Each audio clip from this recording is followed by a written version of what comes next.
आज सुनिए शनिदेव व्रत कथा। एक बार सभी 9 ग्रहों सूर्य, चंद्र, मंगल, बुध, बृहस्पति, शुक्र, शनि, राहु और केतु में बहस हो गई।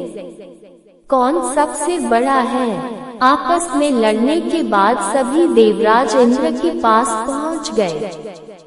इंद्र असमंजस की स्थिति में निर्णय नहीं दे पाए, परंतु उन्होंने सभी ग्रहों को सुझाव दिया कि पृथ्वी पर राजा विक्रमादित्य ही इसका फैसला कर सकते हैं, क्योंकि वो बहुत ही न्यायप्रिय राजा हैं। सभी पृथ्वी पर राजा विक्रमादित्य के पास गए और अपने आने का कारण बताया। राजा उनकी समस्या को सुनकर बहुत परेशान हो गए। उनका चिंतित होना लाजमी था, क्योंकि जिसको भी किसी से छोटा बताया तो वही गुस्सा कर जाएगा। राजा के काफी सोच विचार के बाद उन्हें एक उपाय सूझा।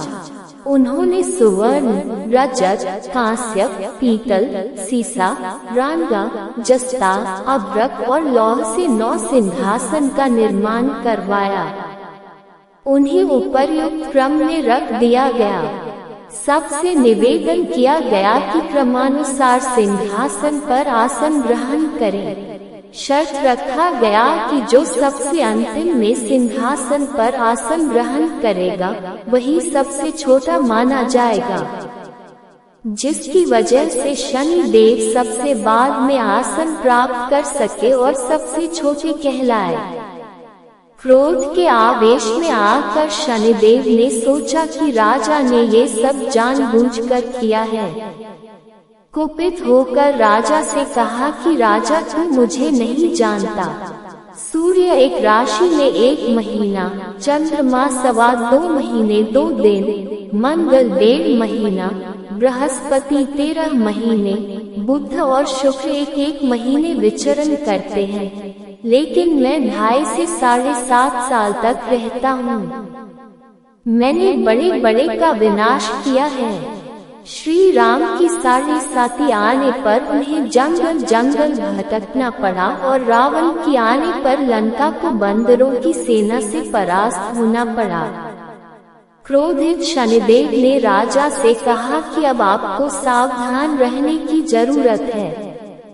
इतना कहकर शनि देव कुपित अवस्था में वहां से चले गए। समय गुजरता गया और कालचक्र का पहिया घूमते हुए राजा की 7.5 आ ही गई। तब शनि देव घोड़ों का सौदागर बनकर राजा के राज्य में गए। उनके साथ अच्छे नस्ल के बहुत सारे घोड़े थे।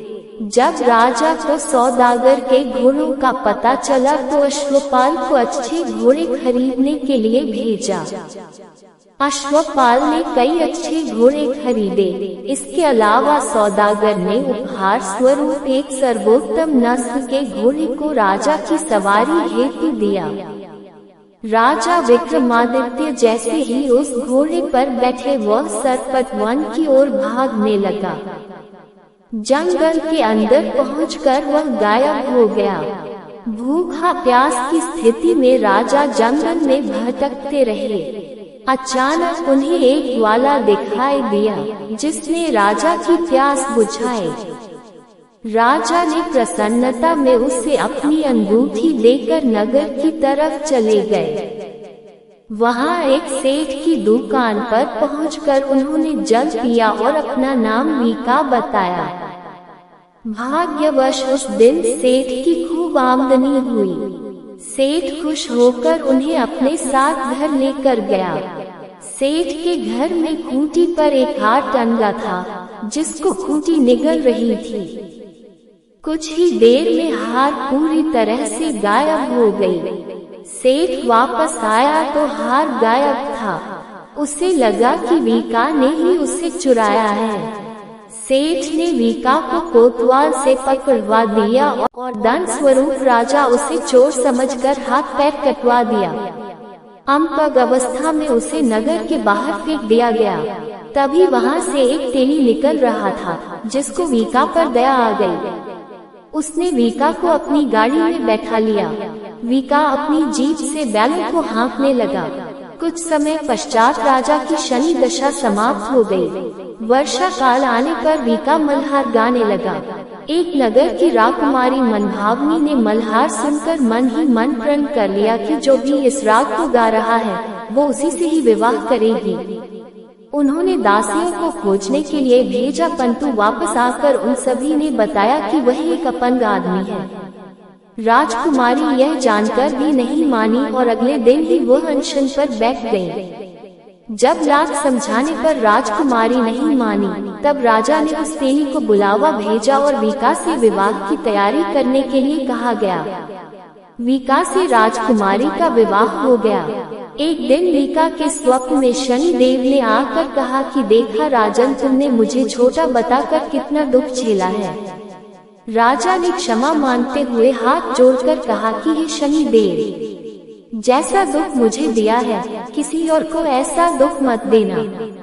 शनि देव इस विनती को मान गए और कहा कि मेरे व्रत और कथा से तुम्हारे सारे कष्ट दूर हो जाएंगे। जो भी नित्य मेरा ध्यान करेगा और चींटियों को आटा डालेगा, उसकी सारी मनोकामना पूर्ण हो जाएगी। शनि देव ने राजा को हाथ पैर भी वापस दिए। दूसरे दिन जब सुबह राजकुमारी की आंख खुली तो वह आश्चर्यचकित हो गई। वीका ने मनभावनी को बताया कि वह उज्जैन का राजा विक्रमादित्य है। मनभावनी खुशी से फूले नहीं समा रही थी। राजा और नगरवासी सभी अत्यंत प्रसन्न हुए। सेठ ने जब ये सुना तो वह पैरों पर गिरकर क्षमा मांगने लगा। राजा ने कहा कि यह सब शनि देव के कोप का प्रभाव था और इसमें किसी का कोई दोष नहीं है। सेठ ने निवेदन करते हुए कहा कि मुझे शांति तभी मिलेगी जब आप मेरे घर चलकर भोजन करेंगे। सेठ ने कई प्रकार के व्यंजनों से राजा का सत्कार किया। जब राजा भोजन कर रहे थे तभी जो खूंटी हार निगल गई थी वही अब उसे उगल रही थी। सेठ ने अनेक मोहरे देकर राजा का धन्यवाद किया और अपनी कन्या श्रीकुंवरी से पानी ग्रहण का निवेदन किया। राजा ने सहर्ष स्वीकार कर लिया। राजा अपनी दोनों रानियों मनभावनी और श्रीकुंवरी को लेकर उज्जैन नगरी लौट आए। सारे नगर में दीपमाला और खुशी मनाई।